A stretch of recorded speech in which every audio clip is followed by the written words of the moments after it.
आता बांधकाम कामगारांची नोंदणी आणि नूतनीकरण प्रक्रिया पूर्णपणे निशुल्क करण्यात आलेली आहे. त्याच्या पाठीमागचा उद्देश काय? आपण पाहतो जेव्हा सरकार कोणतेही लाभ देते, त्यासाठी गरीब लाभार्थ्यांकडनं पैसे घेणं, हे कुठेतरी मला तरी योग्य वाटत नाही. आणि त्यातल्या त्यात जर आपण दुर्गम भागातल्या लोकांना पाहिलं, तर त्यांना साधा फॉर्म भरायचा आहे, तर त्यांना तालुक्याच्या ठिकाणी यायला लागतं. आणि हे सर्व करत असताना त्यांना या गोष्टींचं ज्ञान नसते. तर मग तिथे दलालांचा सुळसुळाट होतो. दलाल लोकं त्यांना बऱ्याच अंशी पैशांनी लुबाडतात. ह्या कुठल्याही गोष्टींनी त्यांची लुबाडणूक होऊ नये. कारण शेवटी लाभार्थी ते आहेत. त्यांचा लाभ त्यांच्यापर्यंत पोहोचण्यासाठी जर कोणी त्यांची पिळवणूक करत असेल, हेही चुकीचं आहे. म्हणून आपण ही नोंदणी निशुल्क केली.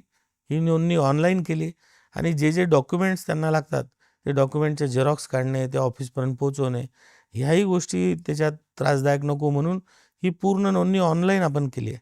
ज्यामुळे सर्व कामगारांचा त्रास वाचणार आहे.